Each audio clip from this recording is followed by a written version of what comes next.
ntago Bibiliya yose uko ingana nyita ijambo ry'Imana, ariko abayita ijambo ry'Imana simbarwanya n'imikuba byumva, ariko nge singita ijambo ry'Imana. Ukishyira mu kwaho ukayitwaza iyo utaza gitoro ryagwa icyacubi ubu urimo kwiyubakira inzu uzabamo ugeze mu bwabe bw'ijuru. Icyo ni ikinyoma cyambaye ikindi kinyoma.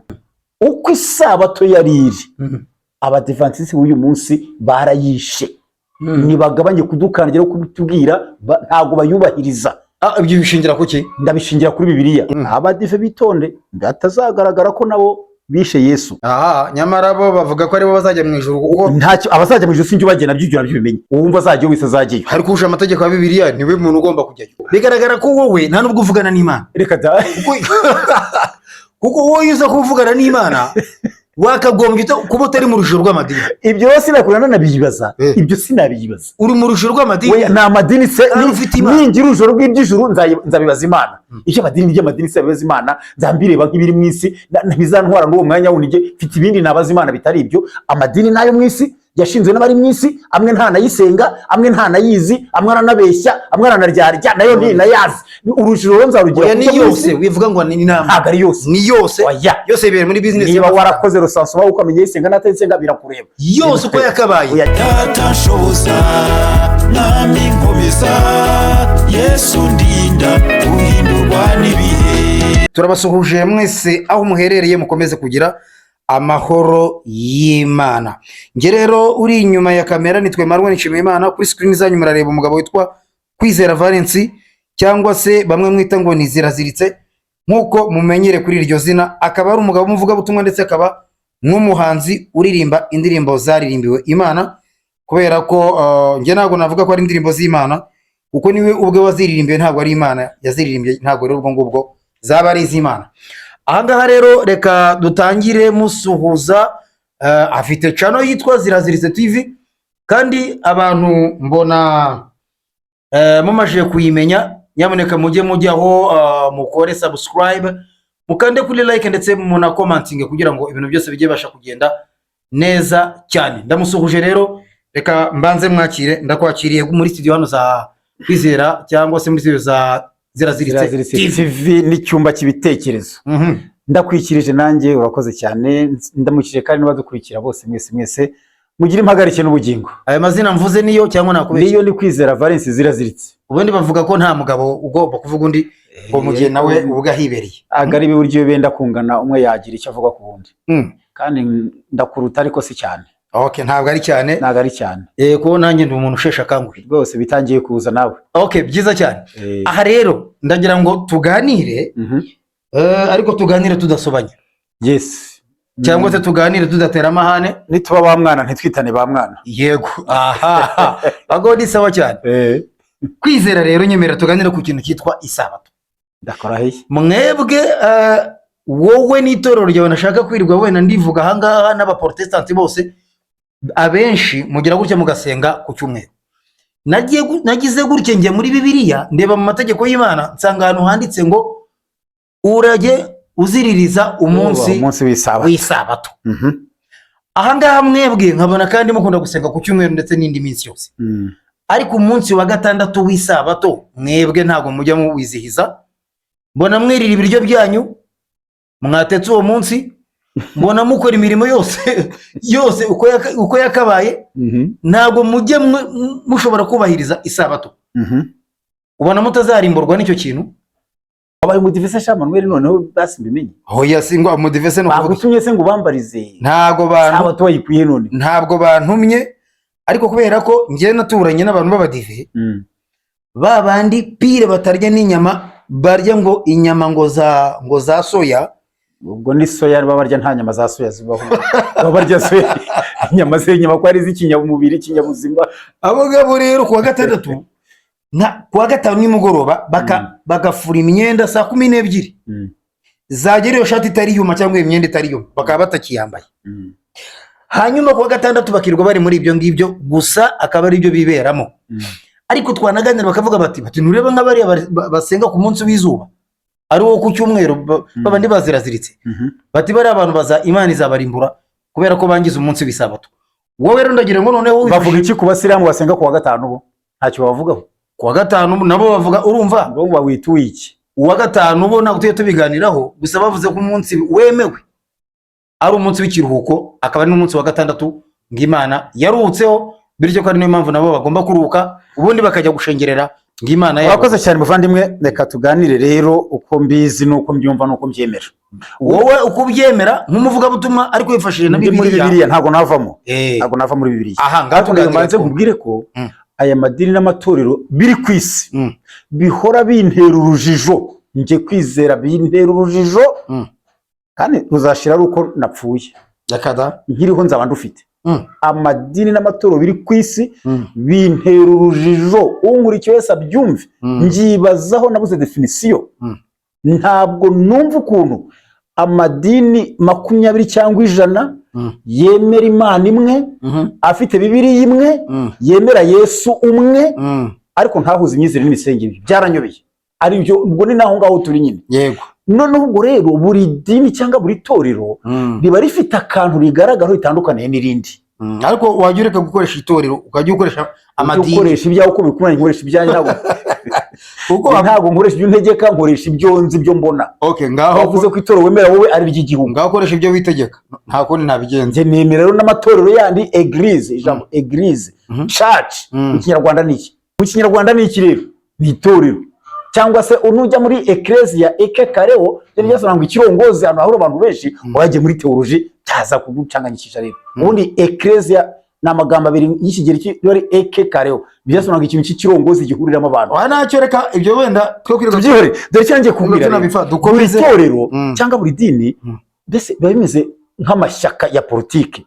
Kuko n'akamashyaka ya politike abari mu gihugu kimwe, avuga guverinoma imwe, avuga ku bibuzi bumwe, intebe bashaka ari imwe, ariko bakatandukanya amadarapo, abo bashaka kuyobora ari bamwe, ariko bagatandukanya utuntu dutandukanye. N'amadini rero ngo ndashaka ko nk'iyo sabato ubwo abayizera n'abayubaha n'abayemera n'akantu bakubitisha andi matorero. Ubise neza? Nabyumvise. Abantu bitwa ababuranamu bavuga ko nta mugore ugomba kuvugira mu iteraniro, bavuga ko abandi uzi ko umuburanamu yambwiye ati abadive ati bari abo bararimbutse kera byararangiye. Ekada ati abantu bagendera ku bahanuzi bw'umugore, kuko ababuranamu bo bavuga ko nta mugore ugomba kuvugira, mbese umugore n'umuntu babona nk'umuntu urepfira kure cyane. Kandi abadivantiste bagira ibitabo byiza nanakunda birimo intambara ikomeye n'ibiki by'umuntu ngo birimo ubuhanuzi bwitwaga Elena White. Uwo simuzi njyewe sinamubonye, ariko iyo somye ibitabo byabo mbona hari ibyo bivuga by'ukuri nanjye nemera byo Elena White. Ababuranamu bati abantu bagendera ku mugore bati bavuga ngo bamaze kumika ngo byararangiye. Umvise? Kandi abadive bavuga ko ababuranamu nabo nta juru bari kujyamo kuko bataruka isabato. Urumva neza? Bagere iwacu muri ADPR duhanura tukavuga mu ndimi, tutabantu mu ntibari kugirana n'umwuka wera, nta n'ibimenyetso by'umwuka wera bagira, tibahanura ntibagira tuti bariya ntabo. Kandi bavuga ko natwe buri dini riba rifite ikintu rimeze nk'irikubitisha irindi. Yego, ndagira ngo nkumenyeshe ko aka kamujye kuvuga ugatega amatwi abiri neza. Ndakumva neza. Abantu bari ku isi bose, mvuze ku isi hehe? Ku isi yose. Yose n'abadive barimo cyane. Ntuze kunjya muri detail ko ndabirangije.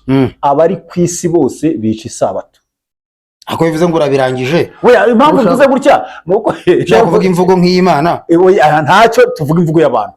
Reka mvuge ngo amatorero n'amadini biri ku isi byose nta kimwe cyubahiriza isabato nk'uko iri, nk'uko yatanzwe. Abadive kuvuga wavuze ko ngo ku mugoroba batanura ipantaro, badashyushya ibiryo, barafura, badateka, ibyo si byo ku isabato. Isabato Imana yahaye Abisirayeli iha amategeko yo kuri Sinayi ya Mose ku bisate by'amabuye. Ayo yamuhaye imbere Mose yarayamennye agize umujinya, Imana imbwira ko aya kabiri arayiyandikira. Yego, aya mbere yaranditswe n'Imana. Ayo mategeko wasomye irya kane cyangwa rivuga ngo ujye wubaha umunsi w'isabato. Uko isabato yari iri, abadivantisi b'uyu munsi barayishe. Nibagabanye kudukangira ko kubitubwira ntago bayubahiriza. Ibyo bishingira kuki? Ndabishingira kuri Bibiliya. Ngaho bidusomera twumve. Oya rero sinubambe soma nk'urubudive nanjye sindi we, ariko icyambere nta kwisabato nta wari wemerewe kujya aho umuntu aharenga aho watera ibuye. Ibyo bintu isabato ya nyayo yatanzwe. Ibyo bintu biri muri Bibiliya. Biri muri Bibiliya. Cyangwa nibyo bitekereje? Oya, ntabwo nibitekereje. Kunashaka mfite imirongo mike ndasoma, ntabwo ndajya gusoma Bibiliya yose, uzi ko ari ikintu twizeye gukora tuvuga ko tutayisoma yose. Yego. Ntabwo ushaka kuyubahiriza ntazakora urugendo ku isabato rurenze aho yageze ibuye. Wabyumvise? Nabyumvise. Isabato ya nyayo icyo gihe deporasoma yari indogobe. Ubwo se urusengero rwabaga rwegereye aho batuye? Ayi hafi aho bayizinze hafi aho ngaho. Aho warenze ibuye ntiwajyagayo ku isabato. Uhajya uyu munsi wese yica isabato. Akanuka baza umudive azakwereka utugingo tugashyigikira ahantu warenze ibuye. Se ubwo wewe wafata gutya ugatera ibuye, ubwo bivuze ko nta ugomba kuba urebesha ijisho ryawe ahari. ntabwo abantu dutera kimwe. Metero nateramo sizo watera sizo irateramo kimwe cyo ku isabato. Nta muntu wari wemerewe kugenda urugendo rurenze aho yageze ibuye. Uyu munsi umudivantiste avana akajya gusengera i Remera, isabato yayishe. We ni Remera yahageze ibuye. Korari zisohokera ku Gisenyi, isabato yayishe. Niba se i Remera yahageze ibuye No ku Gisenyi hari umuntu ushaka gutera akazi. Okay, simbijyemo impaka wa mugani. Gusa kimwe cyo ushaka kubaha isabato ntazajya ajyaho umuntu arengaho yarenze ibuye. Icya kabiri, deporasoma y'icyo gihe ari indogobe. Deporasoma y'umunsi ni iki? Imodoka. Ntabwo ugomba kuyikoresha ku isabato. Imodoka se iyi niyo deporasoma dufite ubu, niyo ndogobe. Moto se ntabwo byari ntibyemewe. Isabato ya nyayo ntibyemewe kuryurira kuko cyaziraga kututubikana ngo ugire icyuya. Ntabwo byari byemewe. Byasaba kugenda n'amaguru yo kugenda hafi aho nyine cyangwa ugakoresha indogobe. Oya, indogobe ntemewe kugenda ku isabato, ntabwo ari yemewe. Cyangwa kuruhuka nayo. Nuvuga ngo byasaba kugenda n'amaguru gusa. Niyo mpamvu utajya aho warenze ibuye nyine. Indogobe yagombaga kuruhuka nayo. Ngaho rero n'abakozi bose n'umunyamahanga uri iwawe utayizi, kandi umunyamahanga utemera isabato nawe akayiruka, ariko niba ari iwawe kubera ko aba kumudive, n'umugurano wawe n'imbata wazanye byose byagomba kuziririza isabato. Niyo mpamvu umugabo witwa Nehemiya, kampagusomera ko yavuze, ndahasoma, yavuze ko yabaye umugabo uzabashinja ko bishe isabato. Uyu munsi ninde munyarwanda uyubahiriza? Abayihawe benyewe yarabananiye, uwo munyarwanda atuye he? Abahe uyiziririza yisunye mu bitabo, abayihawe yarabananiye. Uwo nguwo ngo yitwa ni Nehemiya. Nehemiya cy'umuhanuzi Nehemiya, ndagusomera ibice 13 umurongo wa 15. Yaravuze ngo muri iyo minsi mbona i Buyuda abantu bengera mu mivure ku isabato.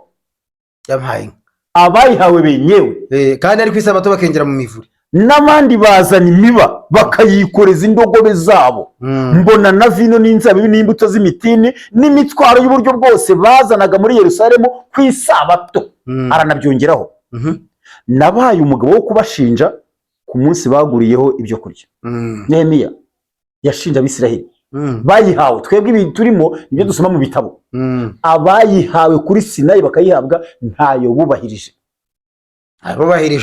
Ariko nubwo batabubahirije nabo babavuga yuko nose ku kimwe bwe musenga ngo ku munsi w'izuba. Ndabisobanura nabyo kambanze musomere kimwe, ahubwo mwitonde, abadive bitonde batazagaragara ko nabo bishe Yesu. Nyamara bo bavuga ko aribo bazajya mu ijuru, kuko ntacyo abazajya mu ijuru sinjye bagena by'ibyo nabimenye. Uwumva azajya wese azajyeyo. Ariko usha amategeko ya Bibiliya niwe muntu ugomba kujyayo. Kuyica no kutayica, njyewe kwizera Varisi ubona nzajya mu ijuru kuko kwizera nizeye Kristo umwana w'Imana. Uracyumvise neza? Nacyumvise. Kuko yavuze ngo ngiye kubateguraho muzaba aho ndirango muzajyeyo, nicyo kizanjyanayo. Ndetse biri navuga ko ubu turi mu ijuru mu buryo bw'umwuka. Wari unabizi ko twanarigezemo mu buryo bw'umwuka, ngo yatwicirije na Kristo ahantu ho mu ijuru ho mu buryo bw'umwuka. Ibyo byo mu buryo bw'umwuka byose nabimenya. Ntabyo wamenya. Ibyo no gushaka icyambuka kangusome ndi murongo rero. Noneho Yesu bwe noneho mwisezerano rishya Yohana ibice 5 umurongo wa 18. Aho haraguta umanza turetse dusoza icyo kiganiro hari.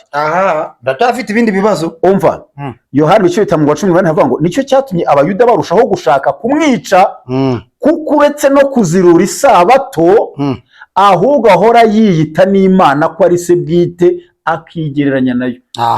Mu byo Yesu yazize harimo no kuzirura isabato. Barabimuhuye ngo uretse bashaka kumwica muhora kuzirura isabato, ngo uretse no kuyizana ngo yongeye no kwita umwana w'Imana ngo akigena. Nduvuga ngo mu bintu Yesu yazize harimo no kuzirura isabato. Umurongo wa nyuma ngusomeye rero ukabona kumbaza ibindi bibazo. Ntabwo nongera gusoma, ariko ngombwa ndasoma. Mubwira isabato ngiye nemera iyo ariyo naho iri. Aho ngaho ni sawa cyane, kuko iyo uyikoresha Bibiliya aho ngaho abantu barashobora gusobanukirwa neza. Abaheburayo ibice 4 ku murongo wa 9 haravuga ngo nuko rero kubw'ibyo haracyariho uburuhukiro bw'isabato bubikiye abantu b'Imana. Isabato irahari rwose, tuzayiruhuka tutari buhinge, nta kuruhuka kuwa gatandatu ku cyumweru ukore, irahari. Hariho uburuhukiro bw'isabato bubikiye, tuzaruhuka kuko na Yesu yaravuze ngo data arakora nanjye ndakora, kugeza bamubajije iby'isabato arimo akora, kandi barabimuhoye ko azirura iyo Yesu yaziruye untegeka kuyibahiriza gute? none se Bavandimwe b'Adventiste mwuka byaramwe, iyo Yesu yaziruye bakayimuhora bakanamwica, untegeka kuyibahiriza gute? ariko reka nkwereke, hari ikibazo nkunda no kwibaza ukimara kuvuga kuri ibyo bintu. Urumva wa mugani iwowe uravuga uti Yesu yarayiziruye, mwebwe mukavuga yuko kizira, ati mwebwe murayintegeka mute? Ariko hari ikibazo njya nibaza, iyo abangaba bavuze ngo barakora ku munsi wa gatandatu ngo bakaruhuka, nareba kandi nanone bakabihuza nuko ngo Imana yararemye, imaje kurema ngo ariko ngugeza ku munsi wa gatandatu ngo iraruhuka. Ndumva ariko wavuga hari nimva nibeshye. Hata nibaza ni ko haruka umuntu warushye, bigaragara ko Imana nayo ubwo irakora igihe cyagera ikaruha rero. Ahubwo noneho ko handitse dushaka tunashaka tunasome, ho hanavuga ko yari irangije imirimo yayo. Yari irangije imirimo yayo niko tusoma. Hanyuma se reka twemere niba koko yari irangije, bagira ngo ikore iki? Ariko nawe none twishatse kuvuga gatoya, twebwe twaruhuka gute kandi ejo dukora igihari? Twebwe imirimo turacyayifitira cyarunze imbere yacu. Icyo kibazo ntabwo ndumva utakinsubije neza. Ntacyo. Ni gute bivuze ko niba yararemye koko igihe cyagera ikaruhuka, bivuze ko yari yarushye? Ntabwo yari irushye. Imana yashakaga gutanga icyo kiruhuko ku bantu bayo ngo kizajye kibaho koko. Ntabwo ari uko yari irushye, kuko ntiruha ntinanirwa, erega yakomeje no gukora. Na Yesu avuze ngo data arakora, buriya yarababwiraga ati nubwo mwishukaga Imana yaruhutse, tereka da ati irakora nanjye ndakora kugeza n'ubu.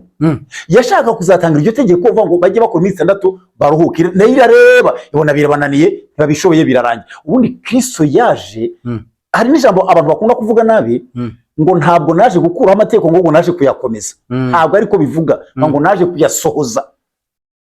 Bigaba bishatse kuvuga iki? Ko atageza aho yagombaga kugera, kuko Paulo yavuze ngo yari umushorera utugeza kuri Kristo. Aje yasoje ibyo byose, ari no mpamvu yiziriraga agakora kuri yo, agaragaza ko ibyo ntacyo bikivuze, aba ari we sabato nzima. Kuruhuka kwiza no kugira muri Kristo, ukaruhuka ibyaha n'imirimo ya kamere, nicyo kiruhuko kizima. Tuzongera kuruhuka tugeze mu ijuru, aho tutabwagiye guhinga, aho tudacya tugenda ku isabato, ukaruhuka kuko utakoze, ariko umutima uri gukora, urugero ko mu gitondo ntutuje, byatinze kurangira, urumva byabaye birebire kuko imirimo irunze. Tuzaruhuka turutse ko nabiri vanga Imana iyo yari irangije imirimo. Niba iranarutse koko yari irangije imirimo, twe turayirangije.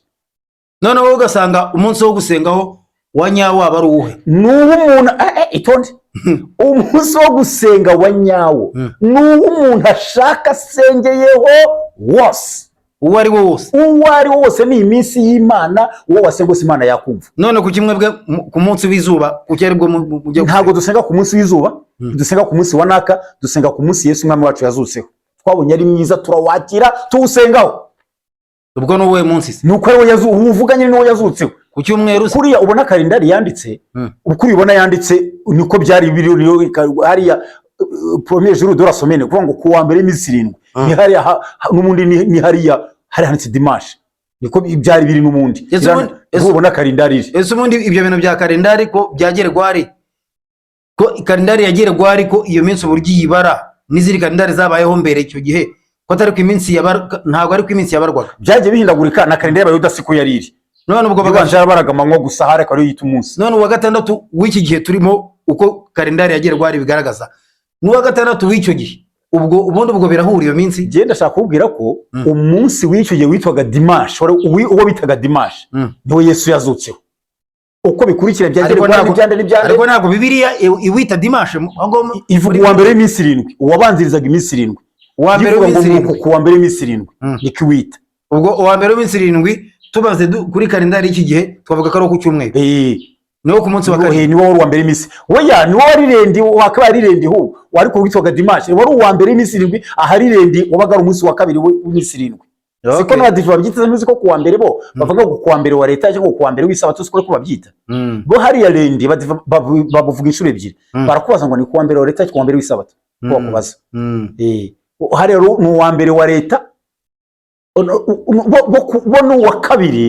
bo ni uwa kabiri w'isabato ko uwa mbere wa leta hanyuma niko babyita ko bavuga ko uwo munsi ari uvuga ngo ni uwa mbere ubu nguri kwita nyine wo ku cyumweru mu cyongereza akaryo bita ngo ni Sunday bakabona impamvu bavuga ko ngo ari umunsi w'izuba kandi bakavuga ko uwo munsi wasenga ariho bajyaga gusengaho ibigirwamana nanjye nagusubije ngo mwebwe ntimaba mugiye gusenga ibigirwamana we twawufashe nk'umunsi mwiza umwami wacu yazutseho wakumvise ariko nibyo bigirwamana tububaha ibigirwamana nibashaka nuba bisenga n'ubu birasengwa kandi babisenga ku minsi bashaka ariko kuri uwo munsi umenye ko ariko bivugira kandi nako bimeze rero ibigirwamana bisengwa ku munsi wose bashaka ese kuvuga ibyo kera ukajya ku munsi ntibisengwa n'uyu munsi ibigirwamana birasengwa mwisi hari abasenga izuba hari abasenga inka ako ntabwo bigira umunsi abasenga amafuta nta munsi bigira n'umuntu bisenga igihe ashakiye icyo gihe rero bajyaga gusenga ibigirwamana kuri uwo munsi gusa twe tutabisenze rero watuye umunsi mwiza umwami wacu yazutseho tubona nk'umunsi w'igiciro umunsi w'igitangaza kuri twebwe dusenga ko tuba tunejejwe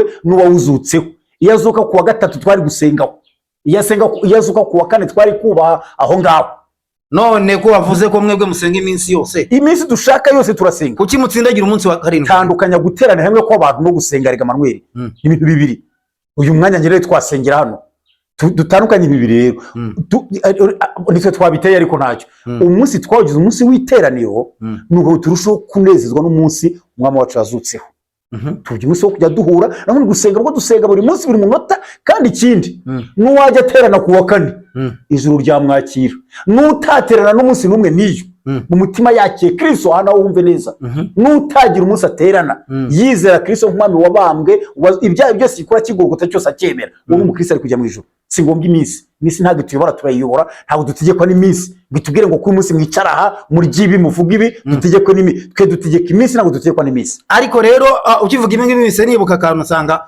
iyo biza kuba ari mu minsi ya kera wowe wagombye kuba warapfuye barakukije baranteye amabuye cyane rwose kuko nibuka ko Bibiliya ivuga ko hari umugore ugize kujya gutora ngo udukwi kuri uwo munsi w'isabato baramufata bamutera amabuye baramwica wowe uyu munsi uridegembye ku cyumweru nako kuwa gatandatu ubwo n'ubundi n'abadive b'uyu munsi nabo baba barapfuye bose ugataha ubukwe ukirirwa ugenda ukora ibyo bishakiye ukarya ibiryo ariko hari igihe kera nari kuba ntari umudive hari igihe nari kuba isabato icyo gihe ariko wiki Manuel isabato ikiza mu isi y'aba Isirayeli nta kindi gihugu cyari kiyifite ibyo urabyibuka nabyo ndabyibuka yari y'Abisirayeli gusa ntabwo ubu munsi isi dufite ibihugu 194 cyangwa na bitatu icyo gihe ubwo byari bitaragira ko byagiye bivuka nyuma wenda byari nk'ijana n'urugero ariko urugero nihaye ibihugu 99 bisigaye ntabwo byari bizi isabato icyo ari cyo yari ya groupe imwe gusa y'Abisirayeli uguterwa amabuye kwari mu Bisirayeli banga ibyo bigarutse umunsi rero bikareba abavuga isabato bose n'abadive umunsi baterwa amabuye kuko bakoresha indogobe zabo ku isabato kandi batutubikana ku isabato bagenda urugendo rutemewe ku isabato nabo bo baterwa amabuye rero ubwo nabo baterwa amabuye yes ni impamvu rero nta muntu uri ku isi nabo bibeshya we nta muntu uri ku isi Nehemiya bamugabo wo kubashinja ko yababonye benga ku isabato bajya mu mivure barengesha amaguru abona binjiza imitwaro ihetswe ndogwe ku isabato Nehemiya yashinje bene wabo ko batayubahirije n'uyu munsi nanjye ndashinja b'uyu munsi ko abundi uyu munsi n'abayuda ni judaisme reforme n'abayuda bavuguruye ariko nubwo uvuga ibyo ngibyo wenda ni itsinda rimwe yabonye nk'ukuntu n'ubundi ahantu hose haba abantu bica amategeko wose warababonye wowe si umwe babiri mwagane cyangwa batatu warababonye wowe niba ntibibagwa itsinda ariko ryishe isabato waravuga ngo Nehemiya yarabashinje ariko ashobora kuba yarabonye bamwe ariko atari bose wenda bo mu Rwanda bo nanjye ndakubaza wowe mwagane cyangwa ibyo uvuga wababonye bose wowe wamenya wenda hari n'abandi bitege nese ntabadive bari yiba ko wagane n'abatarya inyama ntabazirya nari mica bibiri arabazirya n'abatazirya wa n'abashyushye narabonye baririra bakavuga ngo ese wakabimenya ariko harimo n'abandi bitwararika ntibabikore ariko undi biri avuga ngo hari guticira iteka ku byo yemeye ubu ni ikintu kitwica ni ugucana imanza hagati yanjye nawe iyo nazirikanaga ibyanjye nkabyubaha singuhora ibyawe none amaherezo usanga arayahe wowe Imana niza amaherezo oya nimo ndavuga ibyo amaherezo ushaka kumaza nahe amaherezo yo Imana niyizere n'amadini nimo ndavuga amaherezo yo kwitana ba mwana ko abasenga ku cyumweru baba bakoze icyaha abasenga ku wa gatandatu bakaba ntacyo bakoze ubwo twavuga ko umunsi mwiza ari uwuhe? ngo gusubiriremo koko Eh. umunsi mwiza n'uw'umuntu yeme hari umuririmbyi uririmba ngo umunsi mwiza nibuka n'uwo nakwemereyeho. Iyo ndirimbo turayifite hariya kandi nawe urayizi. Umunsi mwiza wemewe n'uwa Yohana yaravuze ngo ku munsi umwe w'Imana nari ndi mu mwuka. Umunsi mwiza Imana ntago yitaye ku minsi, yitaye ku mutima wawe n'uburyo uyizeye n'uburyo uyikoreramo.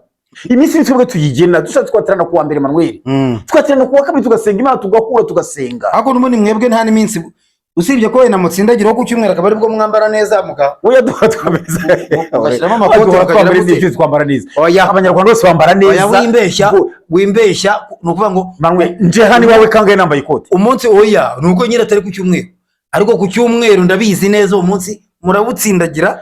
Nakubwiye impamvu tuwutsindagira, reka nemere ko tuwutsindagira bikomeye.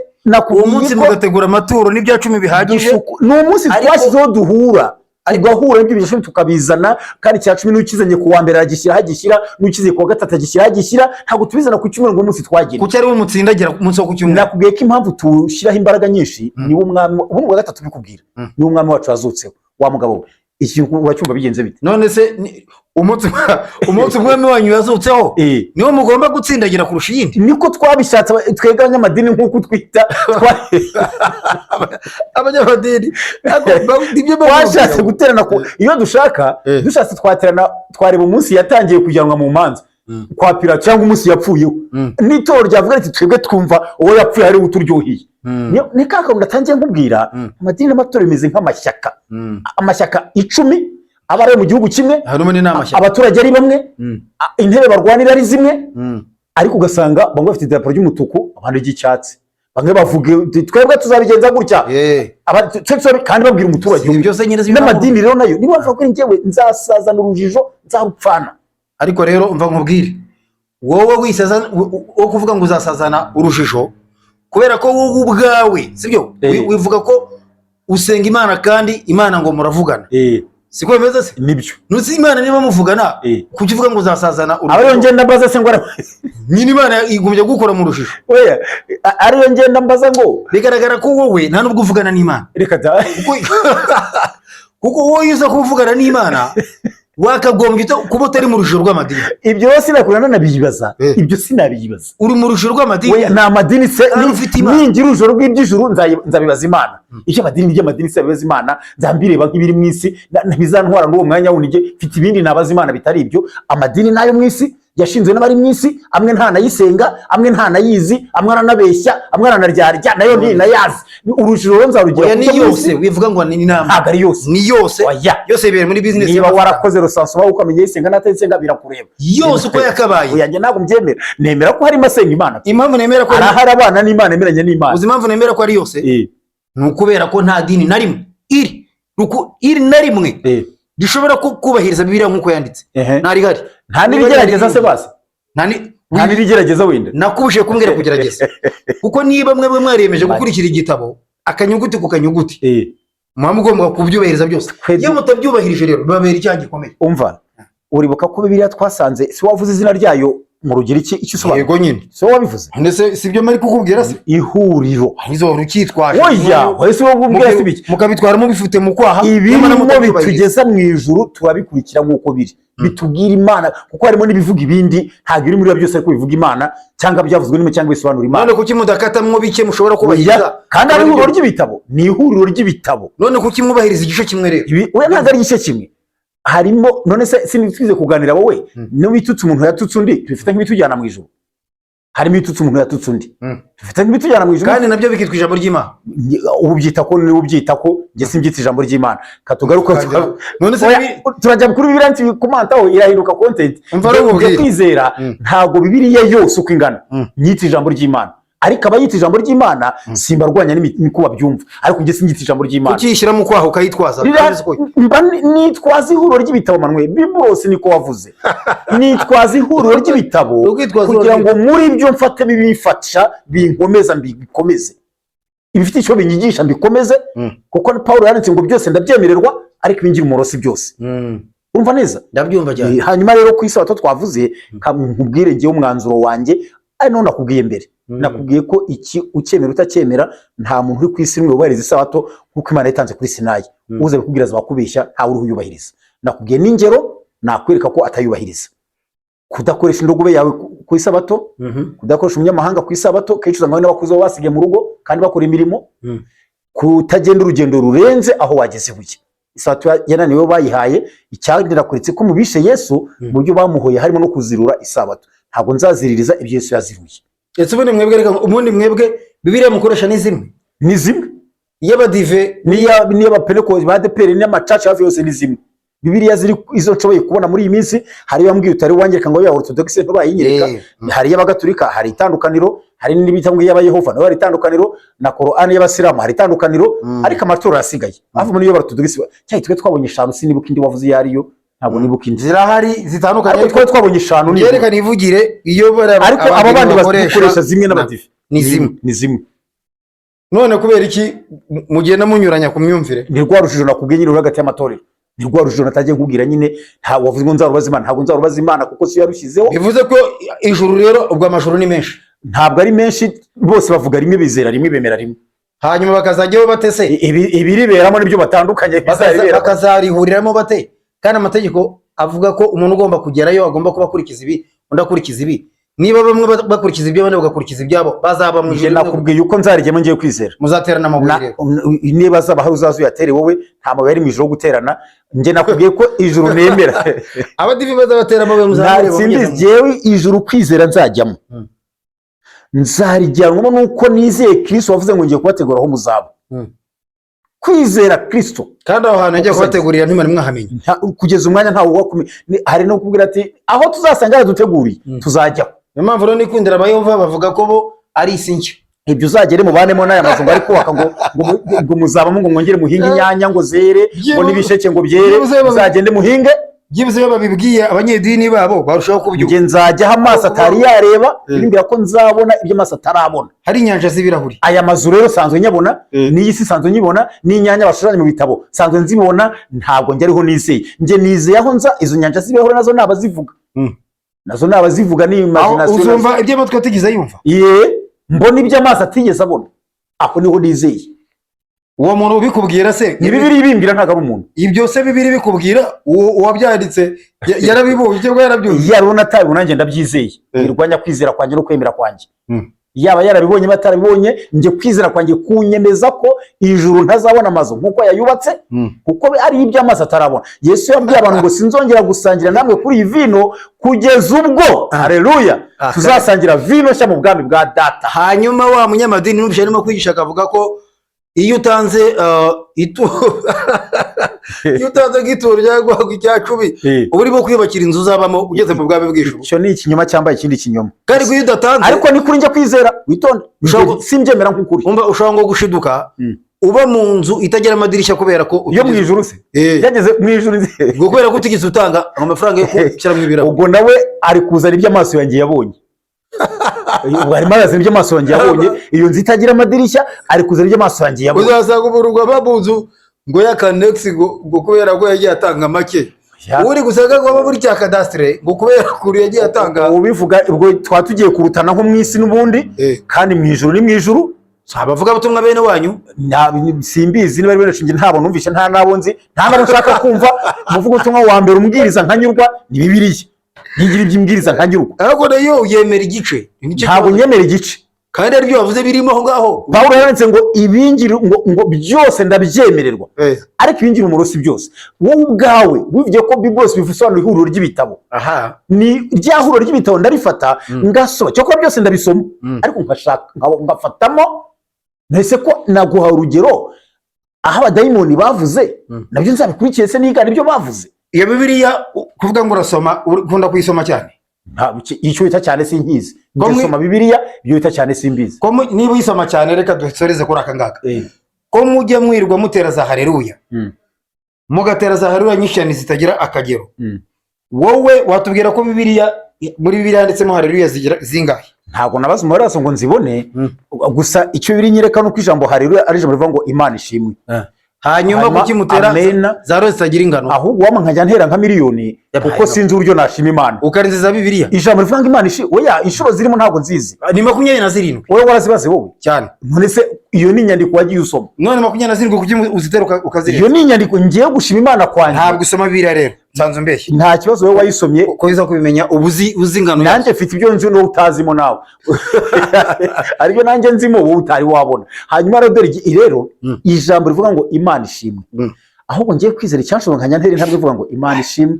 Ubwo ni haleluya, nagira imbere n'Imana ishimwe, nagira imbere ntirwa mbivuga bikabira indirimbo kuko no gushima Imana mvuga ngo Imana ishimwe, nta kindi. Ntabwo ngo ishobora zivuga ishobora zengeye hano sizino yawe yabyo ntago ari byo, kuko nge mbishoboye nakwigomba ngo Imana ishimwe nyishima ikarenga. Hanyuma rero dusoza ubwo twasoza dute, we kubgawe ukurikije nuko ubona bamwe bacerana imanza bati mwene mwubahira isabato ntabwo muzajya mu ijuru, bane mukavuga muti twebwe dusenga iminsi yose. Hanyuma we wasoza ubwira abasoza mvuga ngewe nta dini shyigikiye nabwo ko nta n'iryo nashinze, nta n'iryo ndwanya kuko yose nayasanze. Abavuga ko basenga ni basenga ko babyumva no kuba bitoye, ariko reka gucirana imanza. Niwo mwanzuro naba nibaziharira Imana.